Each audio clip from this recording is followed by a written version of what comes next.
Hello friends, welcome to the channel solution. आज से हम अपना स्टार्ट करने वाले हैं यूनिट 2, जिसका हमारा टॉपिक है एसिड बेस कॉन्सेप्ट्स। आपने एसिड बेस कॉन्सेप्ट पहले भी पढ़ा होगा। इसमें हम बेसिकली एसिड और बेस के कितने कॉन्सेप्ट अभी तक अवेलेबल हैं हम उसके बारे में पढ़ेंगे। साथ ही जो अर्लियर कॉन्सेप्ट्स थे उसके बारे में भी हम इसमें डिटेल में पढ़ेंगे।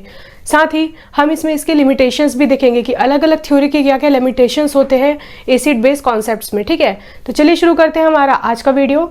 इसमें हमारा सबसे पहला कॉन्सेप्ट है अर्लियर कॉन्सेप्ट। ठीक है, basically acid and base concepts आपके 4 टाइप के होते हैं। ठीक है, जिसमें से 3 आपके साइंटिफिक थ्योरीज हैं, जो कि Arrhenius theory, Bronsted and Lowry theory and Lewis theory है। इसके अलावा एक हमारे पास अर्लियर कॉन्सेप्ट भी है। ठीक है, तो सबसे पहले हम देख लेते हैं अपना अर्लियर कॉन्सेप्ट। तो earlier concept of acid and bases, इसमें एसिड और बेस को डिफाइन किया गया था। ठीक है, एसिड कब हम कहेंगे कि हमारा कंपाउंड एसिड है। ठीक है, तो according to earlier concept any substances which has a sour taste and its aqua solution turns blue litmus paper to red. कोई भी सब्सटेंस जिसका टेस्ट खट्टा हो और जो ब्लू लिटमस पेपर को रेड में कन्वर्ट कर दे। ठीक है, आप ध्यान देंगे ये किस में कन्वर्ट हो रहा है, ब्लू लिटमस पेपर से ये रेड में कन्वर्ट हो रहा है। ठीक है, ऐसा कोई भी सब्सटेंस जिसका जो टेस्ट है वो खट्टा हो और वो ब्लू लिटमस पेपर को रेड में कन्वर्ट कर दे, ऐसे कंपाउंड को हम एसिड बोलते थे अकॉर्डिंग टू अर्लियर कॉन्सेप्ट। ठीक है, वहीं दूसरी तरफ बेस, बेस किसको बोलेंगे, तो according to this concept any substances which has a bitter taste and its aqua solution turns red litmus paper to blue. ऐसे कंपाउंड्स जो कि बिटर इन टेस्ट होते हैं, यानी कि जिसका टेस्ट कड़वा होता है। ठीक है, और साथ ही इसका जो एक्वस सॉल्यूशन है वो क्या करता है, रेड लिटमस पेपर, लाल रंग के लिटमस पेपर को किस में कन्वर्ट कर देता है, ब्लू में। ठीक है, तो ये जस्ट इसका अपोजिट है। ऐसे कंपाउंड्स जो कि कड़वे होते हैं टेस्ट में, साथ ही वो क्या करते हैं, रेड लिटमस पेपर को किस में कन्वर्ट कर देते हैं, ब्लू में, तब हम बोलेंगे कि ऐसे कंपाउंड्स बेसिस हैं। ठीक है, तो चलिए हम इसका एग्जाम्पल देख लेते हैं। यहाँ पर मैंने 2 तरीके का लिटमस पेपर लिया हुआ है। आप देख सकते हैं यहाँ पर एक रेड लिटमस पेपर है और एक ब्लू लिटमस पेपर है।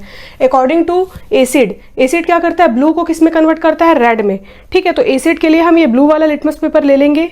इसमें हम जब लेमन, आप देख सकते हैं यहाँ पर मैंने एक नींबू लिया हुआ है। ठीक है, नींबू में आपको पता होगा इसका जो टेस्ट है वो क्या होता है, खट्टा होता है, और साथ ही इसमें सिट्रिक एसिड पाया जाता है। ठीक है, तो इसका जो टेस्ट है वो खट्टा होगा, साथ ही इसका जो प्रॉपर्टी है वो एसिडिक होगा। तो इसको according to this concept, earlier concept, ये क्या करेगा, हमारे जो ये ब्लू कलर का लिटमस पेपर है इसको रेड में कन्वर्ट कर देगा। तो जैसे ही मैं इस नींबू का कुछ बूंद इसमें डालूंगी, ये देखिए, जैसे ही मैंने इसमें कुछ बूंद इसका नींबू का इस पेपर में डाला है, तो आप देख सकते हैं ये किस में कन्वर्ट हो गया, रेड में कन्वर्ट हो गया। ठीक है, ये आधा हिस्सा आप देख सकते हैं ब्लू है और आधा हिस्सा रेड है, जिसमें मैंने नींबू का रस डाला था। तो ये क्या शो करता है कि जो ये नींबू है इसमें क्या है, इसका जो टेस्ट है वो खट्टा है, साथ ही ये क्या कौन सी प्रॉपर्टी शो कर रहा है, एसिडिक प्रॉपर्टी शो कर रहा है। क्यों, क्योंकि ये हमारे ब्लू लिटमस पेपर को किस में कन्वर्ट कर दिया, रेड में कन्वर्ट कर दिया। ठीक है, तो ये हमारा एसिड का एग्जाम्पल है। चलिए देखते हैं कि हम अर्लियर कॉन्सेप्ट के अकॉर्डिंग बेस किसको बोलेंगे। तो बेस में हमारा क्या था कि इसका जो टेस्ट है वो क्या रहेगा, कड़वा रहेगा, साथ ही क्या करेगा, हमारे रेड कलर के लिटमस पेपर को किस में कन्वर्ट कर देगा, ब्लू में। तो ये दूसरा लिटमस पेपर मैंने लिया है जो कि रेड कलर का होगा, आप देख पा रहे होंगे। ठीक है, अब हम इसको किस में टेस्ट करेंगे, हम साबुन में टेस्ट करेंगे। आप कोई सा भी साबुन इसके लिए ले सकते हैं। ठीक है, जो साबुन होता है उसको बनाने के लिए हम NaOH यानी कि सोडियम हाइड्रोक्साइड का यूज करते हैं। ये जो सोडियम हाइड्रोक्साइड है ये बेसिक इन नेचर होता है। ठीक है, तो साबुन में चूंकि इसका यूज हुआ है तो ये जो साबुन की प्रॉपर्टी है वो बेसिक होती है। तो इस कॉन्सेप्ट के अकॉर्डिंग हमारा जो ये रेड लिटमस पेपर है ये बेस के कंडीशन में क्या होना चाहिए, ब्लू में कन्वर्ट होना चाहिए। ठीक है, तो चलिए इसको टेस्ट करके देखते हैं। तो ये साबुन लिया है मैंने, इसमें थोड़ा सा मैंने पानी डाल दिया है। जैसे ही आप इसमें अपना ये वाला लिटमस पेपर को डालेंगे, ठीक है, जैसे ही हमने इसमें अपना लिटमस पेपर को लगाया, आप देख सकते हैं इसका जो कुछ हिस्सा है वो ब्लू हो गया है। ठीक है, ये आधा हिस्सा रेड दिख रहा होगा और ये कुछ हिस्सा यहाँ पर ब्लू दिख रहा होगा। क्यों, क्योंकि इसमें हमने जो NaOH का यूज किया है इस साबुन को बनाने के लिए वो बेसिक इन नेचर होता है। इस बेसिक प्रॉपर्टी की वजह से ही हमारा जो रेड लिटमस पेपर है वो किस में कन्वर्ट हो रहा है, ब्लू में कन्वर्ट हो रहा है। आप देख सकते हैं ये जो रेड लिटमस पेपर है उसका जो कुछ हिस्सा है वो किस में कन्वर्ट हुआ है, ब्लू में कन्वर्ट हुआ है। तो according to this earlier concept, this soap is an example of base because it converts red litmus paper into blue। तो ये था हमारा अर्लियर कॉन्सेप्ट के अकॉर्डिंग एसिड और बेस का डेफिनेशन। ठीक है, चलिए देखते हैं कि इस कॉन्सेप्ट का क्या लिमिटेशन होता है। ये जो कॉन्सेप्ट है ये कम्प्लीटली आपका डिपेंड किया था टेस्ट में और कलर में, ठीक है। ये कॉन्सेप्ट किसी भी तरीके से किसी साइंटिफिक थ्योरी पे बेस नहीं था। इसमें हम नहीं बता सकते कि कोई भी अगर एसिड है या बेस है तो उसमें किस तरह के आयंस इन्वॉल्व होंगे या किस तरह के कंपाउंड्स उसमें इन्वॉल्व होंगे, ठीक है।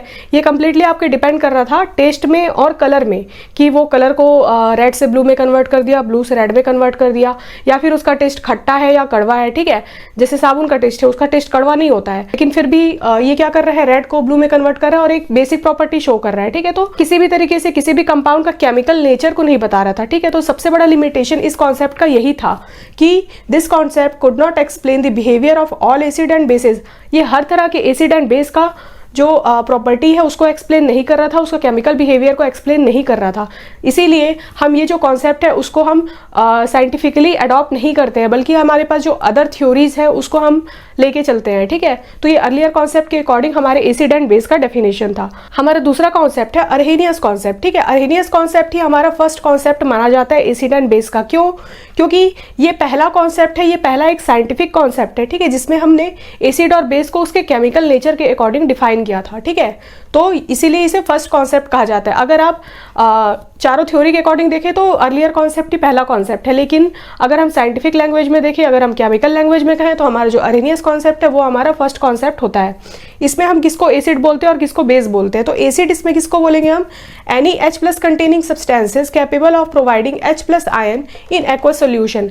कोई भी एक्वस सॉल्यूशन जिसमें आपका कोई भी जो सब्सटेंस है वो अगर हाइड्रोजन कंटेन कर रहा है, यानी कि प्रोटॉन कंटेन कर रहा है, साथ ही वो क्या कर रहा है, वहां पर प्रोटॉन रिलीज कर रहा है, उस सॉल्यूशन में क्या प्रोवाइड कर रहा है, H+ आयन यानी कि प्रोटॉन को प्रोवाइड करा रहा है, ऐसा कंपाउंड आपका क्या कहलाएगा, एसिड कहलाएगा, ठीक है। तो कोई भी कंपाउंड जो आपके एक्वस सॉल्यूशन में हाइड्रोजन आयन प्रोवाइड कराए उसको हम एसिड बोलते हैं। इसके एग्जाम्पल में आप देख सकते हैं HCl, ये एक रिवर्सिबल रिएक्शन है जो कि क्या करता है वाटर के प्रेजेंस में, क्योंकि यहाँ पर क्या लिखा है, एक्वस सॉल्यूशन लिखा हुआ है, ये मैंडेटरी है यहाँ पर लिखना, क्योंकि ये जो H+ आयन हमें मिल रहा है वो हमें हमेशा वाटर के सॉल्यूशन में मिलेगा, एक्वस सॉल्यूशन में मिलेगा, ठीक है। तो वाटर के प्रेजेंस में ये जो HCl है वो एज अ एसिड एक्ट करता है, ठीक है। और ये क्या करता है, उस एक्वस सॉल्यूशन में H+ आयन रिलीज करता है। H+ आयन और Cl- आयन में ये टूट जाता है और ये जो H+ आयन है, ठीक है, इसी के वजह से ये जो HCl है वो एसिडिक बिहेवियर शो करता है अकॉर्डिंग टू अरहेनियस कॉन्सेप्ट, ठीक है। इस कॉन्सेप्ट के अकॉर्डिंग बेस क्या होता है, ठीक है। तो any OH containing substances capable of providing hydroxide ion OH- in aqueous solution. तो कोई भी OH कंटेनिंग ग्रुप, कोई भी सब्सटेंस, कोई भी केमिकल फॉर्मूला जिसमें OH प्रेजेंट हो और वो क्या करे, एक्वस सॉल्यूशन में हाइड्रोक्साइड आयन प्रोवाइड करे, OH- आयन जो एक्वस सॉल्यूशन में प्रोवाइड करेगा उसे हम बेस कहेंगे, ठीक है। तो इसके अकॉर्डिंग हम एग्जांपल देख सकते हैं NaOH। मैंने बताया सोप में भी NaOH मिलाया जाता है, इसी वजह से वो बेसिक होता है। अरहेनियस ने इस कॉन्सेप्ट को केमिकल फॉर्मूला के द्वारा एक्सप्लेन किया था, ठीक है। तो ये NaOH है वो कैसे बेसिक प्रॉपर्टी शो कर रहा है, तो जब इसका एक्वस सॉल्यूशन बनाया जाता है यानी पानी में जब इसको डिसॉल्व किया जाता है तब वो क्या करता है, उस वाटर में अपने आयंस में डिसोसिएट हो जाता है। ये मेनली आपका सोडियम आयन बनाता है और हाइड्रोक्साइड आयन बनाता है, ठीक है। तो आप देख सकते हैं ये जो सब्सटेंस है वो क्या कंटेन कर रहा है, OH ग्रुप कंटेन कर रहा है। अकॉर्डिंग टू दिस कॉन्सेप्ट वो क्या कर रहा है, OH कंटेनिंग ग्रुप है NaOH, पहली बात। दूसरी बात वो क्या कर रहा है, एक्वा सॉल्यूशन में किस में कन्वर्ट हो रहा है, Na+ और OH- में, यानी कि हमारा जो एक्वा सॉल्यूशन है वो क्या कंटेन कर रहा है, हाइड्रोक्साइड आयन कंटेन कर रहा है। इसी हाइड्रोक्साइड आयन की वजह से हमारा जो NaOH है वो बेसिक प्रॉपर्टी शो करता है, ठीक है। ये जो OH आयन यहाँ पर प्रोवाइड कर रहा है, इसी वजह से हमारा जो NaOH है वो as a basic property show करता है, ठीक है। तो ये था हमारा अरहेनियस कॉन्सेप्ट के अकॉर्डिंग एसिड और बेस। लेकिन अरहेनियस कॉन्सेप्ट में भी बहुत सारे लिमिटेशंस प्रेजेंट थे। चलिए देखते हैं कि वो कौन कौन से लिमिटेशन थे जिसकी वजह से अरहेनियस कॉन्सेप्ट को वाइडली एक्सेप्ट नहीं किया गया। तो सबसे पहला लिमिटेशन था लिमिटेड टू एक्वस सॉल्यूशन। आप देख सकते हैं इसमें जो एसिड का डेफिनेशन दिया हुआ है और जो बेस का डेफिनेशन दिया हुआ है, इन दोनों में एक्वस सॉल्यूशन लिखा हुआ है। यहाँ पर एक्वस सॉल्यूशन मैंडेटरी है। अगर आप यहाँ पर एक्वस सॉल्यूशन नहीं लिखेंगे तो आप अरहेनियस कॉन्सेप्ट को एक्सप्लेन नहीं कर सकते, ठीक है। क्योंकि हम कोई भी जो भी कंपाउंड ले रहे हैं, चाहे वो HCl ले या NaOH ले, जब तक हम उसको वाटर में डिसॉल्व नहीं करेंगे, उसका एक्वस सॉल्यूशन नहीं बनाएंगे, तब तक वो अपने आयंस में डिसोसिएट नहीं होगा। और जब तक वो अपने आयंस में डिसोसिएट नहीं होगा, वो कोई भी प्रोटॉन या हाइड्रोक्साइड आयन रिलीज नहीं करेगा। और इसके बिना हम इस थ्योरी के अकॉर्डिंग एसिड और बेस को डिफाइन नहीं कर सकते, ठीक है। तो इसीलिए ये किसके लिए लिमिटेड है? एक्वस सॉल्यूशन के लिए ये वाला जो कॉन्सेप्ट है वो लिमिटेड है। इसमें एक्वस सॉल्यूशन का होना मैंडेटरी है। आप जब भी अरेनियस कॉन्सेप्ट को डिफाइन करें आप इसमें एक्वस सॉल्यूशन जरूर लिखें, क्योंकि इसके बिना ये जो कॉन्सेप्ट है वो अधूरा है। साथ में यही इस कॉन्सेप्ट का लिमिटेशन भी है। सेकेंड चीज इसमें है, it could not explain the neutralization of acid base in the absence of solvent. देखिए यहाँ पर क्या हो रहा है, सॉल्वेंट के तौर पे हम क्या ले रहे हैं? एक्वस सॉल्यूशन, वाटर ले रहे हैं। यहाँ पर हमारा जो H2O है वही क्या है? सॉल्वेंट है, ठीक है। तो यहाँ पर जो एसिड बेस न्यूट्रलाइजेशन है वो सॉल्वेंट के एब्सेंस में किसी भी तरह की कोई भी थ्योरी या न्यूट्रलाइजेशन एसिड एंड बेस का एक्सप्लेन नहीं करता है, ठीक है। साथ में ही इसका जो अदर लिमिटेशन है वो क्या है? It could not explain the basic nature of substances like NH3 और Na2CO3।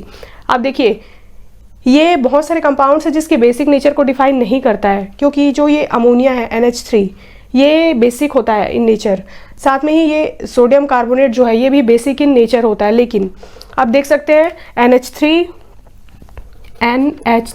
और Na2CO3, आप देखिए ये दोनों बेसिक प्रॉपर्टी शो करता है। लेकिन इस कॉन्सेप्ट के अकॉर्डिंग क्या कहा गया है? जो कंपाउंड में OH ग्रुप रहे और वो एक्वस में OH रिलीज करे वही कंपाउंड क्या है? बेस है। लेकिन आप देखिए NH3 और Na2CO3 इसमें कहीं पर भी आपको OH आयन नहीं दिख रहा है, ठीक है। यहाँ पर जो OH है वो प्रेजेंट नहीं है। इन दोनों कंपाउंड में आप देख लीजिए NH3 कहीं पर भी OH नहीं है, Na2CO3 यहाँ पर भी कहीं पर भी OH नहीं है। तो इसका जो एक्वस सॉल्यूशन भी अगर हम बना ले तो भी वो कहीं से भी OH आयन रिलीज नहीं करेगा। तो इस कॉन्सेप्ट के अकॉर्डिंग ये NH3 और Na2CO3 का बेसिक नेचर को रिप्रेजेंट नहीं करता है, उसको एक्सप्लेन नहीं करता है। जबकि ये जो दोनों कंपाउंड है वो बेसिक होते हैं, फिर भी हम इस थ्योरी के अकॉर्डिंग इन दोनों को बेस नहीं बोल सकते, ठीक है। इसी तरीके से बहुत सारे ऐसे एसिडिक सॉल्ट्स होते हैं जिसके नेचर को ये अरेनियस थ्योरी एक्सप्लेन नहीं करता है। जैसे कि अगर हम एग्जाम्पल में ले AlCl3 एल्यूमिनियम क्लोराइड, ठीक है। तो जो AlCl3 है ये एसिडिक सॉल्ट है, एसिडिक इन नेचर होता है। बट आप देख लीजिए यहाँ पर AlCl3 में कहीं पर भी आपको H+ आयन नहीं दिखेगा, H+ आयन इसमें नहीं है। और इस थ्योरी के अकॉर्डिंग क्या बोला गया है? कोई भी कंपाउंड में H+ आयन होना चाहिए और वो वाटर में क्या रिलीज करना चाहिए? H+ आयन रिलीज करना चाहिए। लेकिन आप देख लीजिए AlCl3 में कहीं पर भी हाइड्रोजन आयन हमारे पास नहीं है, लेकिन फिर भी वो एसिडिक सॉल्ट है। तो इस कॉन्सेप्ट के अकॉर्डिंग बेस को भी डिफाइन नहीं किया गया है और कुछ तरह के एसिड होते हैं उसको भी हम डिफाइन नहीं कर सकते, क्योंकि ये कंप्लीटली बेस है आपके हाइड्रोजन और हाइड्रोक्साइड आयन पे, साथ ही एक्वस सॉल्यूशन पे, ठीक है। तो ये था हमारा अरहेनियस कॉन्सेप्ट। हमारा जो तीसरा कॉन्सेप्ट है वो है ब्रॉन्स्टेड एंड लॉरी कॉन्सेप्ट। चलिए देखते हैं कि अकॉर्डिंग टू दिस थ्योरी हम किसको एसिड बोलते हैं और किसको बेस बोलते हैं। तो जो ब्रॉन्स्टेड एंड लॉरी कॉन्सेप्ट है ये कंप्लीटली बेस है हाइड्रोजन के ट्रांसफर पे। हाइड्रोजन का एक और नाम होता है प्रोटॉन, ठीक है। तो हम इस थ्योरी को प्रोटॉन ट्रांसफर थ्योरी भी बोलते हैं, प्रोटॉन ट्रांसफर थ्योरी। आपको ब्रॉन्स्टेड एंड लॉरी MCQ में पूछ सकता है कि what is the another name of Bronsted and Lowry concept. तो इसका ऑप्शन में अगर दिया होगा प्रोटॉन ट्रांसफर थ्योरी तो ये इसका दूसरा नाम होता है, ठीक है। हम ब्रॉन्स्टेड एंड लॉरी को प्रोटॉन ट्रांसफर थ्योरी क्यों कहते हैं? क्योंकि इसमें जो एसिड है वो क्या करता है? प्रोटॉन डोनेट करता है। प्रोटॉन यानी कि H+ आयन डोनेट करेगा और जो बेस होगा वो क्या करेगा? H+ आयन एक्सेप्ट करेगा। तो कंप्लीटली ये जो डिपेंड करता है प्रोटॉन पे यानी कि H+ आयन के ट्रांसफर पे, ठीक है। तो इसके अकॉर्डिंग एसिड किसको बोला जाता है? कोई भी हाइड्रोजन कंटेनिंग सब्सटेंस जो कि H+ आयन क्या करे? डोनेट करे, ठीक है। जैसे कि HCl का अगर हम एग्जाम्पल लें, HCl में क्या होता है? H+ होता है, आपको पता होगा, और Cl- होता है। तो ये क्या करता है? रिएक्शन में H+ आयन प्रोवाइड कराता है। जब ये टूटता है तो ये H+ और Cl- में कन्वर्ट होता है, ठीक है। तो ये क्या कर रहा है? H+ आयन डोनेट कर रहा है। ये सब्सटेंस क्या कर रहा है? अपने में से H+ आयन रिलीज कर रहा है, यानी कि एक टाइप से क्या कर रहा है? डोनेट कर रहा है। तो इसके अकॉर्डिंग ये जो HCl है वो क्या हो जाएगा? एसिड हो जाएगा। और बेस किसको बोलेंगे? Any substances capable of accepting a proton, ठीक है। कोई भी सब्सटेंसेस जो क्या करे? उस H+ आयन को एक्सेप्ट कर ले, वो क्या कहलाएगा? बेस कहलाएगा। जैसे कि आप यहाँ पर देखिए OH- और H+, OH- हाइड्रोक्साइड आयन है। जब इसमें H+ आके जुड़ जाता है यानी कि ये क्या कर रहा है? इसको एक्सेप्ट कर रहा है। हाइड्रोजन आयन जो हमारे पास अवेलेबल है उसको क्या कर रहा है? ये एक्सेप्ट कर रहा है। तो ये क्या कहलाएगा? आपका बेस कहलाएगा, क्योंकि ये H+ को एक्सेप्ट करके क्या बना रहा है? OH और H। ये जब H को एक्सेप्ट करेगा तो ये वाटर मॉलिक्यूल बनाएगा। वाटर मॉलिक्यूल, इसको HOH भी लिख सकते हैं हम, ठीक है, जिसमें से एक आपका क्या है? OH है और एक H है। तो ये जो वाटर है वो ब्रोंस्टेड एंड लॉरी के अकॉर्डिंग क्या है, बेस है। इस कॉन्सेप्ट में आपको एक थ्योरी मिलेगा conjugate acid base pair. Acid base pair कहने का मतलब है जैसे कि मान लीजिए कोई एसिड और बेस आपस में रिएक्ट कर रहा है, तो इसमें जो हाइड्रोजन कौन सा एक्सेप्ट कर रहा है और कौन सा डोनेट कर रहा है, उस बेसिस पे हम कैसे किसी को एसिड बोलेंगे या बेस बोलेंगे, उसी थ्योरी को इस कॉन्जुगेट एसिड बेस पेयर में बताया गया है। ठीक है, तो मान लीजिए आप एग्जाम्पल लीजिए HCl प्लस H2O। यहाँ पर HCl यानी कि हाइड्रोक्लोरिक एसिड और वाटर को लिया गया है। जब इन दोनों का रिएक्शन होता है तो ये H3O प्लस बनाता है और Cl माइनस बनाता है। ठीक है, तो आप ध्यान से देखेंगे ये जो HCl है वो कैसे एज अ एसिड एक्ट कर रहा है और ये जो H2O है वो कैसे एज अ बेस एक्ट कर रहा है। ठीक है, ये जो HCl है वो क्या करेगा, यहाँ से एक हाइड्रोजन आयन वाटर को डोनेट करेगा। ठीक है, क्योंकि HCl जब ब्रेक होगा तो ये क्या प्रोवाइड करेगा, हमारे रिएक्शन में H प्लस और Cl माइनस पे टूट जाता है। ठीक है, तो हमारा जो सॉल्यूशन है वो क्या हो जाएगा, ये जो H प्लस आयन है ये वाटर एक्सेप्ट कर लेगा। तो अकॉर्डिंग टू दिस थ्योरी जो प्रोटॉन डोनेट करेगा वो क्या कहलाएगा, एसिड। और यहाँ पर क्या हो रहा है, ये जो वाटर का मॉलिक्यूल है वो क्या कर रहा है, इस H प्लस को एक्सेप्ट कर रहा है अपने सॉल्यूशन में, तो जो एक्सेप्ट करेगा वो क्या कहलाएगा, बेस कहलाएगा। ठीक है, तो इसीलिए इस थ्योरी के अकॉर्डिंग एसिड और बेस को यहाँ पर डिफाइन किया गया है, क्योंकि ये जो HCl है और जब ये वाटर से रिएक्ट करता है तो ये क्या करता है, अपना हाइड्रोजन आयन डोनेट करता है वाटर को और कन्वर्ट हो जाता है H3O प्लस में, जिसको जो कि एसिडिक इन नेचर होता है। साथ में ही आपका एक क्लोराइड आयन अलग से निकल जाता है जो कि बेस की तरह काम करता है। ठीक है, तो यहाँ पर क्या हो रहा है, आपका ये जो हाइड्रोजन आयन है वो यहाँ से निकल रहा है, यानी कि ये जो HCl है वो डोनेट कर रहा है और ये एक्सेप्ट कर रहा है। तो जो डोनेट करेगा वो एसिड कहलाएगा, जो एक्सेप्ट करेगा वो बेस कहलाएगा। जो ब्रोंस्टेड एंड लॉरी है वो कंप्लीटली प्रोटॉन ट्रांसफर पे बेस है। आप इतना याद रखेंगे तो आपको हमेशा याद रहेगा कि जो डोनेट करता है वो एसिड कहलाता है और जो एक्सेप्ट करता है वो बेस कहलाता है। ठीक है, चलिए देखते हैं कि ब्रोंस्टेड एंड लॉरी का क्या क्या लिमिटेशन होता है। ठीक है, तो इसका ये लिमिटेशन है that it can not be use to explain the reaction occurring in non protonic solvent such as COCl2, SO2, N2O4 etcetera. आप देख सकते हैं ये जो पूरा थ्योरी है वो किस पे बेस है, प्रोटॉन ट्रांसफर पे बेस है। तो यही इसका एक लिमिटेशन भी है, क्योंकि जिस कंपाउंड में या फिर जिस सॉल्वेंट में H प्लस आयन नहीं होगा हम उसको डिफाइन नहीं कर सकते कि वो एसिड है या बेस है। ठीक है, जैसे कि COCl2 में आपको कहीं पर भी H प्लस आयन नहीं दिख रहा है, तो हम कैसे कहेंगे, जब यहाँ पर H प्लस आयन है ही नहीं तो ना ही ये डोनेट करेगा ना ही ये एक्सेप्ट करेगा। तो इस कंडीशन में क्या होता है, हम इस कंपाउंड को डिफाइन नहीं कर सकते कि ये एज अ एसिड एक्ट करता है या फिर एज अ बेस एक्ट करता है। ठीक है, उसी तरीके से जो SO2 है यहाँ पर भी कहीं पर भी आपको प्रोटॉन ट्रांसफर का जगह नहीं दिख रहा है, तो हम इसको एक्सप्लेन नहीं कर सकते क्योंकि नॉन प्रोटॉनिक सॉल्वेंट है, इससे प्रोटॉन प्रेजेंट नहीं है, तो इसलिए हम इसको एसिड या बेस के कैटेगरी में नहीं डाल सकते। वैसी तरीके से आपको क्या होता है, N2O4 भी होता है जिसमें किसी भी तरीके का प्रोटॉनिक नेचर नहीं है इस सॉल्वेंट का, तो हम इसको इस थ्योरी के अकॉर्डिंग डिवाइड नहीं कर सकते, एक्सप्लेन नहीं कर सकते कि वो एसिड है या फिर बेस है। ठीक है, तो यही इसका क्या है, लिमिटेशन है। हमारा जो चौथा कॉन्सेप्ट है वो है लुईस कॉन्सेप्ट। लुईस कॉन्सेप्ट का एक और नाम होता है इलेक्ट्रॉन डोनर एक्सेप्टर सिस्टम। ये आपका इलेक्ट्रॉन ट्रांसफर पे बेस है। ठीक है, आप ध्यान देंगे ये प्रोटॉन ट्रांसफर पे बेस है, यानी कि ये क्या करेगा, पॉजिटिव चार्ज ट्रांसफर करेगा। पॉजिटिव यानी कि हाइड्रोजन यानी क्या करेगा, डोनेट या एक्सेप्ट करेगा। लेकिन ये जो लुईस कॉन्सेप्ट है वो इलेक्ट्रॉन डोनर एक्सेप्टर सिस्टम है, ये इलेक्ट्रॉन को डोनेट या एक्सेप्ट करता है। उसी के बेसिस पे हम कहते हैं कि कौन सा कंपाउंड एसिड है या कौन सा कंपाउंड बेस है। तो चलिए इसको देख लेते हैं। तो लुईस के अकॉर्डिंग हम कौन सा सब्सटेंस को एसिड बोलेंगे। ठीक है, तो एसिड क्या होता है, एनी स्पीसीज बोल दिया, यानी कि इसमें किसी भी तरह का मॉलिक्यूल, आयन या रेडिकल इन्वॉल्व हो सकता है। ठीक है, तो any species that can accept a lone pair of electron, जो लोन पेयर ऑफ इलेक्ट्रॉन को एक्सेप्ट करे। कोई भी स्पीसीज चाहे वो मॉलिक्यूल हो, आयन हो या रेडिकल हो, जब वो लोन पेयर ऑफ इलेक्ट्रॉन को एक्सेप्ट करेगा वो कहलाएगा acid. That can accept lone pair of electron, जब वो लोन पेयर यानी कि जो दो फ्री इलेक्ट्रॉन किसी भी कंपाउंड में प्रेजेंट होंगे, जब उसको कोई दूसरा कंपाउंड एक्सेप्ट कर लेगा तो वो क्या कहलाएगा, एसिड कहलाएगा। ठीक है, वहीं बेस किसको बोलेंगे, any species that can donate a lone pair of electron. ऐसा कोई भी स्पीसीज चाहे मॉलिक्यूल, आयन या रेडिकल, वो क्या करेगा, जब लोन पेयर ऑफ इलेक्ट्रॉन को डोनेट करेगा, अपने से रिलीज करेगा। ठीक है, जो इलेक्ट्रॉन देगा किसी दूसरे कंपाउंड को वो क्या कहलाएगा, बेस कहलाएगा। तो कोई भी कंपाउंड जो lone pair of electron accept करता है वो कहलाता है एसिड, और कोई भी कंपाउंड जो lone pair of electron donate करता है वो कहलाता है आपका बेस। तो इसका एग्जांपल हम देख लेते हैं, BF3 बोरॉन ट्राइफ्लोराइड। जब ये आपका रिएक्ट करता है NH3 यानी कि अमोनिया के साथ, तो ये आपका बनाता है BF3 NH3 एडक्ट यानी कि ये दोनों आपस में जुड़ जाता है। ये जुड़ता कैसे है, इलेक्ट्रॉन के शेयरिंग की वजह से ये जुड़ता है। अब देखिए यहाँ पर क्या होता है, जो NH3 है उसमें एक पेयर होता है इलेक्ट्रॉन का, 2 इलेक्ट्रॉन यानी कि एक पेयर, ठीक है, ये तो आपको पता होगा। तो 2 इलेक्ट्रॉन यहाँ पर होते हैं यानी कि 1 पेयर होता है इसमें इलेक्ट्रॉन का।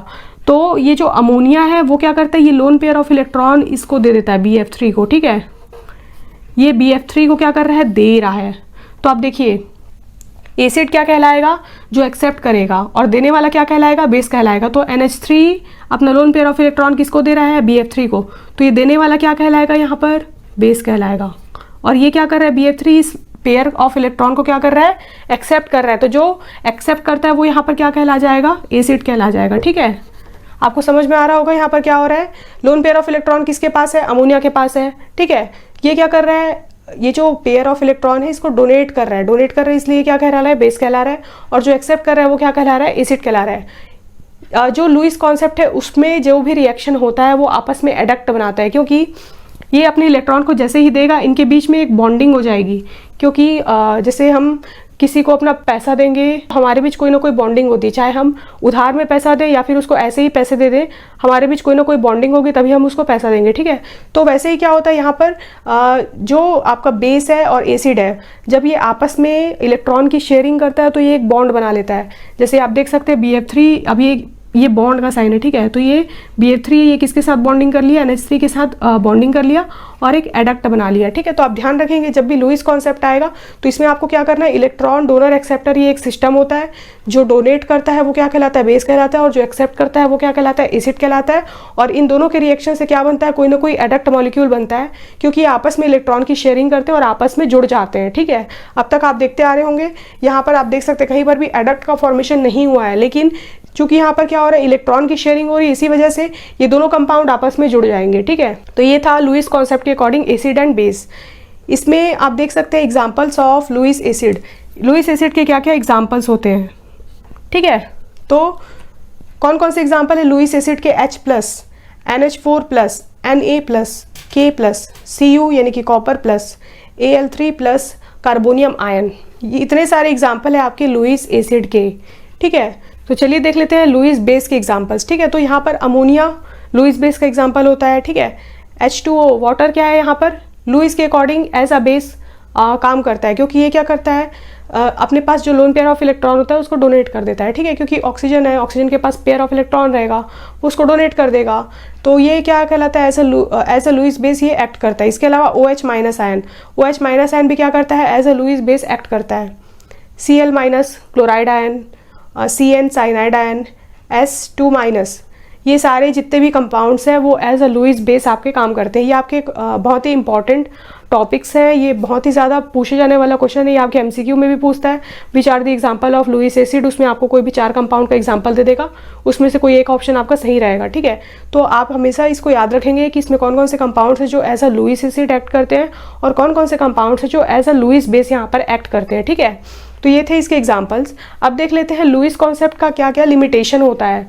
मोस्ट ऑफ दी जगह पे हम क्या करते हैं, लुईस कॉन्सेप्ट को ही हम एसिड और बेस के लिए अडॉप्ट करते हैं, एसिड और बेस को एक्सप्लेन करने के लिए हम इसको यूज़ करते हैं, ठीक है। लेकिन इसके भी कुछ लिमिटेशंस होते हैं। केमिस्ट्री में कोई भी ऐसा थ्योरी नहीं होता जिसमें कोई लिमिटेशन ना हो, ठीक है। तो लुईस के भी बहुत सारे लिमिटेशंस होते हैं।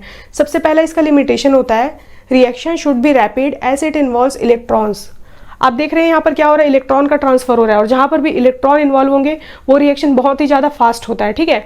तो ये रिएक्शन क्या होता है, बहुत ही ज़्यादा फास्ट होता है according to this concept, because it donates and accepts the electron. Electron की वजह से ये जो रिएक्शन है वो काफ़ी ज़्यादा रैपिड होता है। लेकिन however many Lewis acid base reaction is low. यहाँ पर इलेक्ट्रॉन की वजह से ये मोस्ट ऑफ द रिएक्शन इसका क्या होता है, रैपिड होता है, और होना भी चाहिए। लेकिन कुछ ऐसे रिएक्शंस भी हैं एसिड और बेस के जो इस कॉन्सेप्ट में तो फिट बैठते हैं, लेकिन उसका जो रिएक्शन है वो काफ़ी स्लो होता है। मे बी वहाँ पर हमें कैटालिस्ट यूज़ करना पड़े उस रिएक्शन को बढ़ाने के लिए, ठीक है। तो ये जो है ये इसका लिमिटेशन है। तो कई जगह पे ये जो लुईस कॉन्सेप्ट है वो फिट नहीं बैठता है ऐसे रिएक्शन में जहाँ पर आपका जो भी इलेक्ट्रॉन का ट्रांसफर हो रहा है वो काफ़ी स्लो हो, तो वहाँ पर ये वाला जो कॉन्सेप्ट है वो यहाँ पर फेल हो जाता है। इसका सेकेंड लिमिटेशन होता है, strength of Lewis acid base depends on the type of reaction, it is not possible to arrange them in relative strength. जो स्ट्रेंथ ऑफ लुईस एसिड और बेस है स्ट्रेंथ यानी कि कितना कोई भी कंपाउंड कितना एसिडिक होगा, कोई भी कंपाउंड कितना बेसिक होगा, ठीक है। जो स्ट्रेंथ है किसी भी एसिड और बेस का वो हम इस थ्योरी के अकॉर्डिंग एक्सप्लेन नहीं कर सकते, ये आपका जो टाइप ऑफ रिएक्शन है उसके अकॉर्डिंग ये चेंज हो सकता है, ठीक है। तो ये था हमारा लुईस कॉन्सेप्ट। आई होप कि आपको ये वीडियो समझ में आ गया होगा। हमारे पास 4 थ्योरीज है, ठीक है। जो पहला थ्योरी है वो किस पे डिपेंड करता है, वो कंप्लीटली आपके टेस्ट पे डिपेंड करता है और कलर पे डिपेंड करता है। एसिड क्या होगा, खट्टा टेस्ट होगा और वो ब्लू को रेड में कन्वर्ट कर देगा। बेस क्या होगा, कड़वा टेस्ट होगा और वो रेड को किस में कन्वर्ट कर देगा, ब्लू में। अरेनियस कॉन्सेप्ट कंप्लीटली डिपेंड करता है आपके हाइड्रोजन आयन पे। जो हाइड्रोजन प्रोवाइड करेगा वो एसिड है, जो हाइड्रोक्साइड प्रोवाइड करेगा वो बेस है। ये जो ब्रॉन्स्टेड एंड लॉरी थ्योरी है वो कंप्लीटली आपका डिपेंड करता है प्रोटॉन पे। जो डोनेट करेगा वो क्या कहलाएगा, एसिड कहलाएगा, जो एक्सेप्ट करेगा वो बेस कहलाएगा। और ये जो लुईस है वो क्या करता है, आपका कंप्लीटली डिपेंड करता है इलेक्ट्रॉन के ट्रांसफर पे। जो डोनेट करेगा वो क्या कहलाएगा, बेस कहलाएगा, और जो एक्सेप्ट करेगा वो क्या कहलाएगा, एसिड कहलाएगा, ठीक है। तो ये है आपका पूरा चारों कॉन्सेप्ट। आई होप कि आपको ये वीडियो समझ में आ गया होगा। चाहे तो इसका स्क्रीनशॉट ले सकते हैं। Thank you so much for watching this video.